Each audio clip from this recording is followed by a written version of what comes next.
Шәкірт KZ. Әр шәкірт менің жалғызым. Басқа оқулық. Біз ана термин сөздер, таныс емес сөздер болғаннан кейін. Мынаны бар ғой, бұл кісілер қараңызшы. Ол основа. Мен основаның түбірін қазып жатырмын ғой, бүйтіп күрекпен қазып жатырмын ғой. Сіздер ана жаққа айтып жатсыздар да? Жоқ, қараңыз, сол сала қойыпты ғой.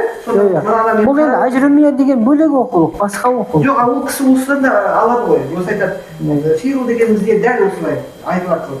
Фиғал деген бәрін талқылап саттық қой біз тақырып. Вообще біз не помню.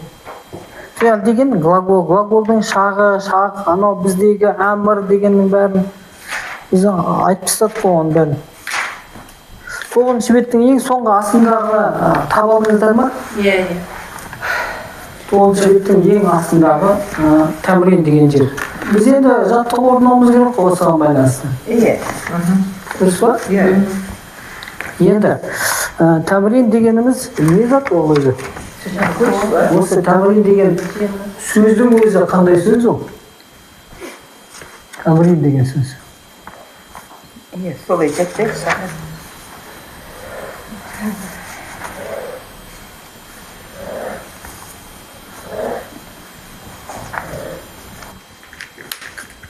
Тоғызыншы беттің ең соңғы астындағы тәмрин. Бұның етістігінен жазып көрейік. Марғана. Етістігі глаголы. Етістігі жаттықтырды. Марғана. Жаттықтырды. Каббара деген сияқты, тәсбихтатсаны саббаха деген сияқты. Азан айтсаңыз әззәна деген сияқты ортаңғы әрпінде шадда болады. Мәселен, салла, намаз оқыды, ортада шадда бар, салла, намаз оқыды деген сияқты. Маған юмар деген ол. Мынау жаттықтырды. Баяғыда өткен шақта жаттықтырды, юмар деген ол. Юмар деген ол. Өткен шақ деген арабша қалай дейді? Мадин. Бұл бәрін мадин екенге дейін жазып қойғанбыз. Мадин да жазып қойдық, мұдарих екендігін. Сол жазғанды біз жазып алдық та қазір түсінбегенбіз ғой. Бізде мады деп тұрайды. Мадин дегеніміз жазып қойдық. Бірінші сабақта жаздық қой. Жақсы, короче, мынау мады. Мұна мұдарих екендігіне дейін жазуына дейін айтып қойды. Мұдарих деп айттық. Мұдарих дегеніміз екі шақты қатар білдіруі мүмкін дедік. Дәл қазіргі шақты да білдіреді, болашақты да білдіреді дедік. Енді бұл екеуін не үшін жазып отырмыз? Бізде тәмрин деген сөз пайда болды. Тәмрин. Тәмрин бұл мастар. Сізде де тәмрин деп тұр, мастар деген негізгі сөз деген сөз. Тәмрин. Тәмрин. Сол болып жатыр. Не істеу? Жаттықтыру. Не істеу? Ол мастарды біз белгілеп жүрміз, Бұнан белгілеп жүрміз, мастар. Осы тәмрин деген сөзден пайда болады. Мәселен, мен мумарринмін, алдарыңызда тұрмын ғой, Муаллим дегеніміз мумаррин. Мен сіздерді жаттықтырып жатырмын. Жаттықтырушымын мен. Біз сияқтыларды мумаррин деп атайды. Сіздер не деп атайсыздар ғой? Репетитор деген сөздеріңіз бар ғой? Сол, мумаррин. Мумаррин жазып отырсыз ғой, Мумаррин сіздерде келтірілмеген? Му. Му деген адам, Адам. Қандай жағдайда адам? Му деген сөз қандай жағдайда адам? Ортаңғы әріпте шадда болса. Ортаңғы әріпте шадда болса адам. Му адам жай. Салла дейтін болса, намаз оқыды ғой, намаз оқыды дейтін болса, муса дейді. Му адам. Қандай адам? Намазбен айналысушы адам. Мумаррин. Мен мумарринмін, дәл қазіргі шақта мен мумаррин болып тұрмын. Жаттықтырушымын. Мен сіздерді жаттықтырып жатырмын, Дәл осы сөзді енді. Тәмрин, сіздерде тәмрин ғана айтылды. Мен сіздерге адамын айтып отыр. Мумаррин.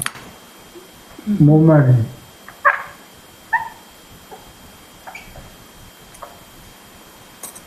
мумаржан. Сіздер енді айтасыздар, о бізге анандай керек, мынандай керек деп. Мынаны бүкіл ғұмырыңызда мынаны біле алмай өліп кетесіздер сіздер. Соны біліңіздер, мына біздің Қазақстанда мына тәміренді айтады. Өмір бойы сіздерге тәмірен деп айта береді. Мен мумаринмін деп ешбір ұстаз айтпады сіздерге. Мен тұрмын ғой, мумаринмін ғой, мен мумаринмін ғой, тәміренмен айналысып жатырмын ғой мен деп айтады сіздерге. Осы тәміреннен маржана, юмаржан, оның ішінде адам, мумаржан деген адамның бар екендігін біле алмай өліп кетесіздер. Көп репетиторлар болса мәселен, көп ұстаздар, ұстаз деген сөз ғой, мумаржан деген ұстаз. Көп мумаржан болса, уна бола салады, мумаржануна. Көпше түрі, мумаржануна. Му дегеніміз енді адам, бірақ бұл жердегі адамдар болып тұр. Мумаржануна. Мумар.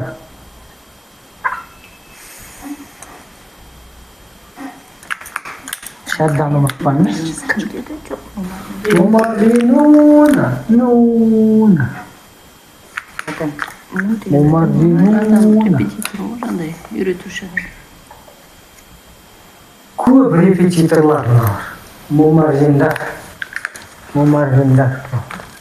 Бәрібір не істейміз? Көппен жазылған жазуға мән береміз. М-ры-ны сақталды, көше түр болса да м-ры-ны деген сақталды. Жекеше түрде болса м-ры-ны сақталды. Бұның барлығы неден туындап жатыр? Біздің мастар сөзімізден туындалады. Біздікі тәмірин деген сөз. Тәмірин. Мәселен, тәміриннің беріп отырғалар? Тәмірин дегеніміз жаттықтыру деген сөз. Жаттықтыру. Енді мәселен тәжвид деп сөйлейсіздер, сіздер, тәжвид деген жауады. Сапалы қылды. Жауады. Жайит дейсіз ғой, жайит деген жақсы деген сөз. Жақсы қылды. Жақсы қылып оқыды, немесе сапалы қылды. Жауады. Дәл осы юмарину деген сияқты қылып айтатын болсақ, южауиду. Мұдарик деген қазіргі шақ және болашақ деген сөз. Южауиду. Жайит қылады.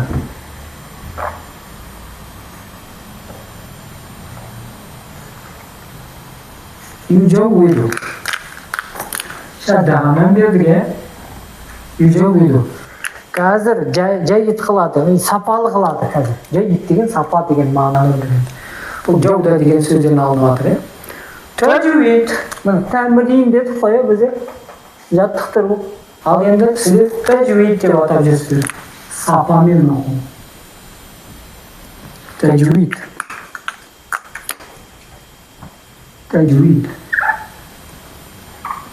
Дәл осы сыйға ғой. Дәл осы форма. Тәжвид.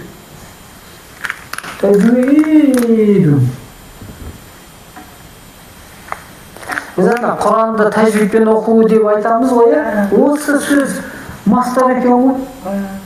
Тәжвид деген. Негізгі сөз екен ғой тәжвид деген. Жауда, южауиду, тәжвидун. Бұл қандай сөзден алынады? Жауда деген. Качество деген. Жауда. Құранды качествомен оқиды. Качество дегенді қалай түсінесіздер? Бір бетке қанша қате? Бір бетке қанша қате? Қате ме? Қате. Бір бетке бір қате. Жауда. Ал енді жаңадан оқып келе жатқан, жаңадан бастап келе жатқан шәкірт болатын болса, бір бетке үш қате. Шәкірт қателесу керек, шәкіртке жүктелетін нәрсе не ол? Шәкірт өзінің қателесуші екендігін білу керек. Қателеспей істеу деген мүмкін нәрсе емес та ол. Ұстаздар қателеседі ғой бұлар? Ұстаздар қателесу керек, шәкірттер қателесу керек. Қателеспейтін адам болмайды. Ал жаудамен оқу, ол сапамен оқу деген мағынам. Сапамен оқу деген бір бетке, Құранның бір бетіне бір қате жіберу деген сөз. Құранды басынан аяғына дейін сіз хатым етесіздер ғой. Хатым етіп шыққан кезде хатым етуші, оқушы. Хатым етуші деген оқушы дейсіз ғой, Құранды оқушыдан 600 қате кету керек. 600 қателесу керек Құраннан ол. Қателесу керек. 600 бет қой. 600 бет. Сұрау olur ма? Егер несі болса, әрекеттен болады, доман орнына Фатха кетіп қалады, ол қателесін ала ма? Құранда ма? Иә. Құранда Екі әрекет қалады ғой, көзі көрмей қалады, например. Хамза қате болады, шадда қате болады, мәт қате болады, мәт. Тануин қате болады. Это, конечно, грубый латилер. Осылар. Ал ана жердегі әрекеттің арасы кішкене доман орнына Фатхан орнына дамы. Енді мәселен ол қателесіп отырмыз ғой, қателескен кезде 3 қатеден көп болмау керек қой, бір страницаға. Фатханы кәсіра қылып оқып жібердіңіз, уже бір қате. Ол қате ма? Ол бір қате. Тағы да оқып келе жатасыз да, тағы да бір мәтті созбай қоясыз. Оқып бір қате. Тағы да келесіз да кәсіралы тәнвиннің орнына даммалы тәнвин қылып жібересіз. 3 қате. 3 қате это нормально. 3 қате деген. Нормально. Маған имамдар келіп оқиды, олар қателеседі. Маған құтпа тапсырды өткенде имам. Құтпа менде сақталған ана жерде. Мен қызылмен теріп отырдым. Енді ол имамның атын айтпай қояйын, бір құтпа деген нәрседен 50-60 қате кетті. Онда бізге шүкір. Оны түзеттік, бір 10 шақты қатеге келтірдік. Өте нормально. Ол пендеміз ғой, біз пендеміз. Араб емес. Демек, мәселен, тәмрин деген нәрсеге келдік, жаттығу деген мағына. Негізгі мағына жаттықтыру ғой. Жаттығу номер 1 деп тұр ғой сіздерде. Иқра ил амсилати сабиқа. Иқра ил амсилати сабиқа. Өткен мысалдарды оқып шығыңыз дейді. Біз 6 мысал келтіргенбіз, Иә. 6 мысал, соларды оқып шығыңыз дейді. Уабайин ададал калимат фи кулли мисалин. Әрбір мысалдағы сөздердің сандарын анықтаңыз дейді. Алғашқы 2 сөйлемде сөздерінің саны 2 уақыт болды. Мубтада хабар делген. Мубтада біреуі бастауыш болды, біреуі баяндауыш болды. Мубтада хабар болды. Алғашқы 2 неде. Одан кейін 3-ші сөйлем мен 4-ші сөйлемде болды. Уарда деген сөз болды, сосын захра деген сөз. Естіңіздер ме сол? Сол жердегі предложениенің ішінде қанша сөз бар еді, соны анықтадым дейді. 3 сөзден құралған еді. 3-ші предложение мен 4-ші предложение. Естіңіздер ме? Калямул муфид деген жерде, сол жерде сөздері қанша сөзден құралып жатыр, сол сөйлемдер қанша сөзден құралып жатыр, соған мән беріңіз деп жатыр. 5-ші сөйлем мен 6-ші сөйлем. Өз алтақ сөйлем еді ғой? 5 пен 6 сөйлемде ол сөйлемдер 4 сөзден құралып жатыр. Естеріңіздер ме? Фи деген нәрсе болды, алама, илама нәрсе болды. Фи болды. Фи болды ма? Яғни бірінші жаттығуда бізде не талап етіп отыр екен? Просто оқып шығу және байқау. Ол сөйлемдердегі предложениенің ішіндегі словалар бар ғой? Солардың саны қанша? Просто саны қанша болды. Келесі 10-ші бетке көшеміз. Иқра ил жумалал атия. Мына төмендегі ати деген келесі деген мағына. Келесі сөйлемдерді оқып шық дейді. Иқра дегеніміз оқы дейді. Уабайинил калимати. Содан кейін оқып шыққаннан кейін сөздерді анықта, баянда. Баян дегенді білесіздер, байин деген соны бері құрайды. Баянда. Анықта деген мағына ғой. Байинил калимат. Сөздерін анықта. Фи кулли вахидин минха. Олардың әрқайсысындағы сөздерді анықта деп отыр. Енді бірінші дегенді сіз оқып қойыңыз. Бір деген жерді. Әс-самау деп басталатын жер. Әс-самау?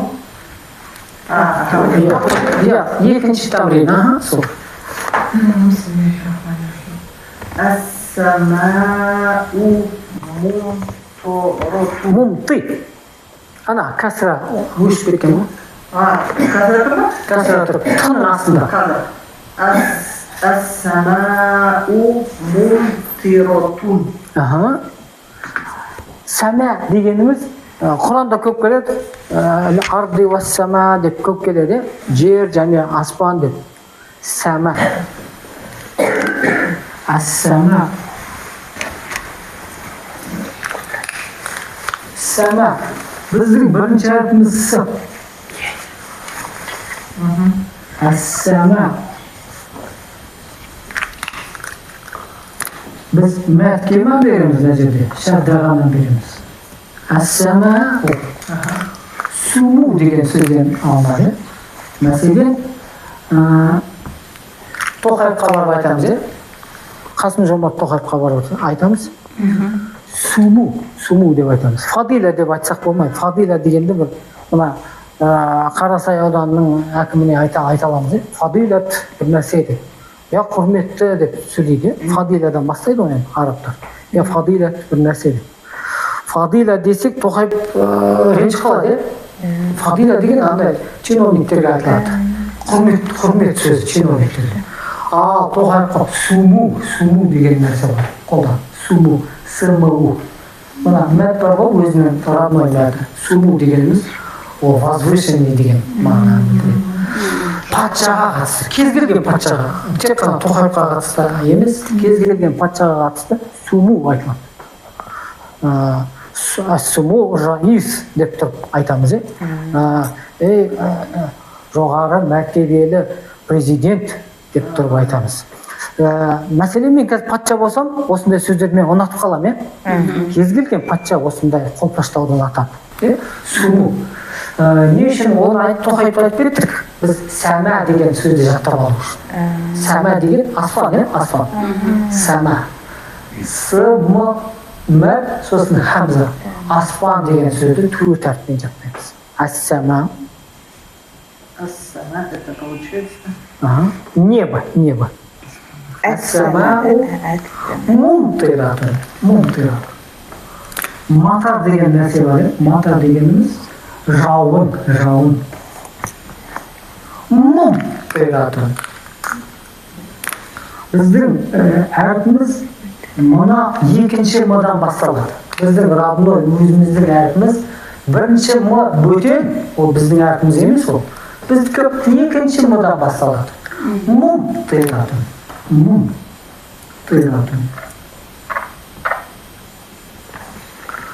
Ас-самау мумтиратун. Сәмә деген сөзге бір назар салсақ, кімге ұқсап тұр? Сәмә еркекке ұқсап тұр, Сәмә деген сөздің өзі мужской родқа ұқсап тұр ма? Жоқ, мужской род болмайды екен ол женский родта болады. Сәмә. Мумтир деп тұрған жоқпыз. Мумтир десек, мына сәмә еркек екендігі анықталатын еді. Бізде мумтир атын. Ал енді мумтира деген сөзге келетін болсақ, Біз өткенде өттік қой бұны, бұны өтпедік. Мына жердегі не? Мысал. Мысалда сол бар ма еді? Жоқ, мынау жоқ. Соған ұқсайтын бір не. Соған ұқсайтын болды, мумтирға хабар деп айттық қой. Мумтир деген жерде м-тыр ол жауын. Матар. Жаңбыр. Матар.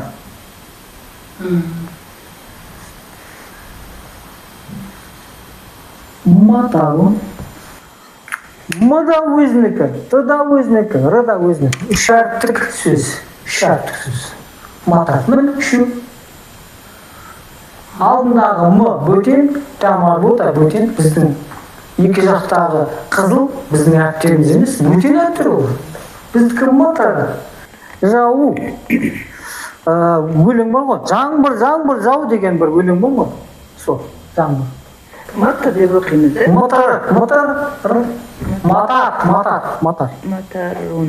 Матар. Жауын. Сонда ас-самау мумтиратун дейтін болсақ, біздегі мысалдағы сияқты. аспан жауып жатыр. Негізі бұлт қой жауатын, аспан жауып жатыр деген мәжаз ғой, енді метафорамен айтылып жатыр. Аспан жаумайды ғой, бұлт жауады. Бірақ бұлт енді аспанда ғой. Аспан жауып жатыр дегеніміз бұлттан жаңбыр тамып жатыр деген мағынаны білдіреді ғой. Ас-самау мумтиратун. Аспан жаңбырлы болып жатыр. Аспан жаңбырлы болып.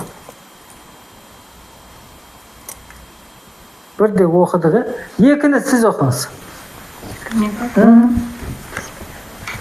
Әл-хадиқату Жәмилатун. Жәмила деп қыздың атын қоямыз, әдемі. Бір нәрсе әдем болып тұр, хадиқа деп. Құранда бар ғой хадиқа, хадайқа ғульбі, хадайқ. Хадиқаның көпше түрін Құранда бар ғой. Демек, қазіргі хадиқа деген сөзіміз өте маңызды сөз болайын деп тұр. Әл-хадиқа. Әдейі жазбай ма әлде? Нені? Харакеттерін ақырын азайтады ғой бұл кісілер. Бізді сақты бәрін күшті біліп отырмыз ғой, сол мәктапқа келіп сөйтіп сендер деген шығар. Біз қақасы Әл-хадиқату. Әл-хадиқату. Мәтке мән береміз. Мәт бөтен әріп. Әрі о мәт, әрі бөтен әріп. Әл-хадиқату. Көппен жазып білетіңіз. Әл-хадиқату.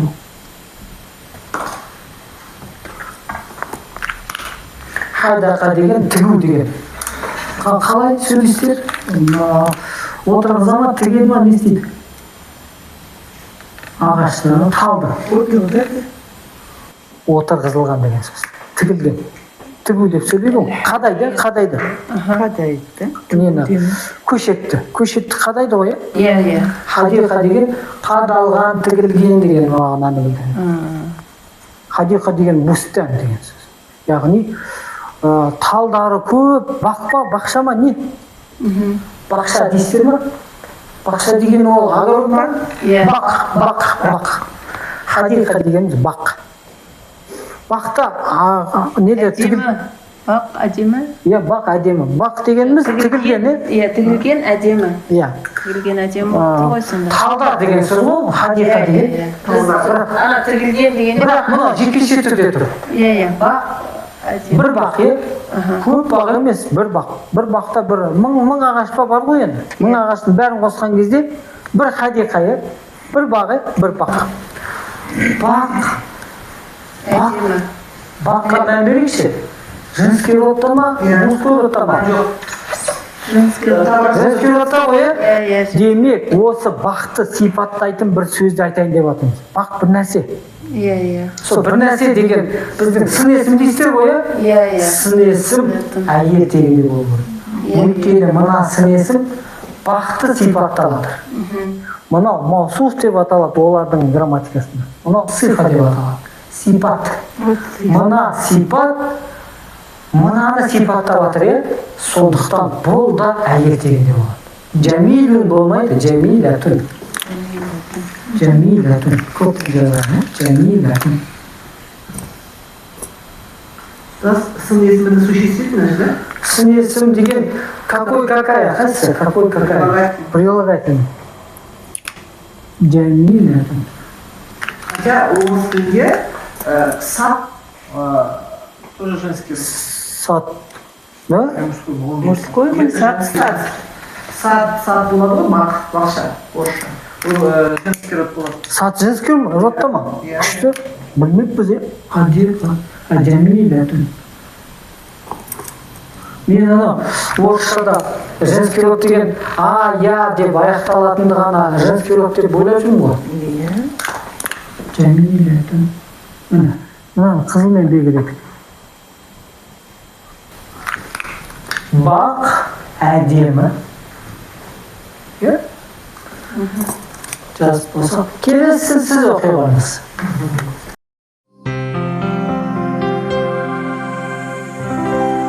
Шәкірт кейзет. Әр шәкірт менің жалғызым.